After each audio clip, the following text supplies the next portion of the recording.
అనగనగా ఒక వృక్షం 7 దశాబ్దాల కిందట పుట్టిన ఒక మొక్క మానై మహావృక్షమై 3.5 ఎకరాలు విస్తరించింది. ఆ మహావృక్షం అదే పాలమూరు పిల్లల మర్రి చెట్టు. నిత్యం పర్యాటకులు, ప్రకృతి ప్రేమికులతో సందడిగా ఉండే పిల్లల మర్రి మహావృక్షానికి తెగులు సోకి చెట్టు కొమ్మలు ఒక్కొక్కటిగా నేల కొరిగాయి. పాలమూరు చిహ్నంగా చరిత్రలో నిలిచిన పిల్లల మర్రి మహావృక్షాన్ని ఎలాగైనా కాపాడాలని నిర్ణయించుకున్న జిల్లా అధికారులు కంకణబద్దులై పనిచేశారు. వాటి ఫలితంగానే పిల్లల మర్రి మహావృక్షం మళ్లీ పునర్జీవం పోసుకుంది.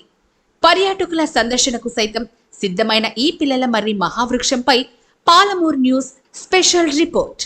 మహబూబ్ నగర్ జిల్లా పాలమూరులోని ప్రసిద్ధి చెందిన మహావృక్షం మళ్లీ జీవం పోసుకుంది.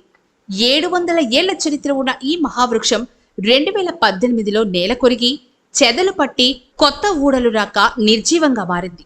అప్పటి నుంచి దాన్ని కాపాడేందుకు అటవీ శాఖ చేసిన ప్రయత్నాలు ఎట్టకేలకు ఫలించాయి.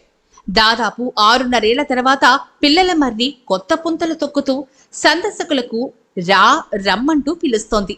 దీంతో 2018 నుంచి పిల్లల మర్రి సందర్శనపై విధించిన నిషేధాన్ని ఎత్తివేసి సందర్శకులను అనుమతిస్తున్నట్లుగా అటవీ శాఖ ప్రకటించింది. మళ్లీ పునర్జీవం పోసుకుంటున్న పిల్లల మర్రి మహావృక్షం సంరక్షణలో భాగంగా ఎవరూ ఈ వృక్షాన్ని తాకడానికి వీల్లేకుండా అధికారులు చర్యలు తీసుకుంటున్నారు. అందులో భాగంగా ఇక్కడ సీసీటీవీ కెమెరాలు కూడా ఉంటాయని, చెట్టును ఎవరైనా ముట్టుకుంటే 5,000 జరిమానా విధిస్తామని ప్రకటించారు. ఇందుకోసం గార్డులను కూడా నియమించామని తెలిపారు. అలాగే పరిసర ప్రాంతాన్ని సుమారు 50 లక్షలతో అభివృద్ధి చేశామని, చిన్నపిల్లలు ఆడుకునేందుకు park, walking track, yoga shed, RV plant ఏర్పాటు చేశామని వివరించారు. దాదాపు 4 ఎకరాల్లో విస్తరించిన 700 ఏళ్ల నాటి మహావృక్షం గురించి తెలుసుకున్న వారంతా పిల్లల మర్రి వృక్షాన్ని చూసేందుకు దూర ప్రాంతాల నుంచి కూడా వస్తున్నారు. ఒక చెట్టు 100 ఏళ్లు బ్రతికి ఉండడం, 4 ఎకరాల్లో విస్తరించడంపై పర్యాటకులు ఆశ్చర్యం వ్యక్తం చేస్తున్నారు. తమ చిన్ననాడు పిల్లల మర్రి చెట్టు కింద ఆడుకున్నవాడు సైతం పిల్లల మర్రి పునర్జీవం పోసుకుంటున్న వార్తలు తెలుసుకుని మరోసారి ఈ మహావృక్షాన్ని చూసేందుకు ఇక్కడికి వచ్చి చిన్ననాటి మధుర స్మృతులను నెమరు వేసుకుంటున్నారు. సుమారు 3.5 ఏళ్లుగా మొక్కలకు ఎరువులు, మందులు వేయడంతో అవి బలంగా పెరిగాయి. పైపులను పగలకొట్టి భూమిలోకి చొచ్చుకుపోయి మహావృక్షాన్ని ఆదుకున్నారు. అలాగే ఈదురుగాలులు, భారీ వర్షాలకు పిల్లల మర్రి చెట్టు దెబ్బతినకుండా మధ్యలో ఉన్న పెద్ద పెద్ద కొమ్మలకు సపోర్టుగా 2.5 అడుగుల వెడల్పు, 6 అడుగుల నుంచి 20 అడుగుల ఎత్తులో సిమెంట్ స్తంభాలను కూడా ఏర్పాటు చేశారు. చెట్టు బలంగా ఉండేందుకు ఎప్పటికప్పుడు ఎరువులు వేశారు.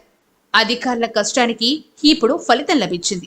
దీనిపై స్పందించిన రాష్ట్ర ప్రభుత్వం పాలమూరును టూరిజం సర్క్యూట్గా అభివృద్ధి చేయాలని నిర్ణయించింది. 6.5 సంవత్సరాల తర్వాత మేము పిల్లల మర్రిని తిరిగి ప్రారంభిస్తున్నాం.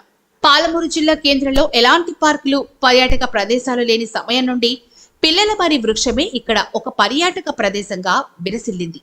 అలాంటి పిల్లల మర్రి వృక్షంను 2018 నుండి పర్యాటకుల సందర్శనకు అనుమతులు రద్దు చేసి చెట్టుకు పునర్జీవం పోసే పనిలో పడ్డారు అధికారులు.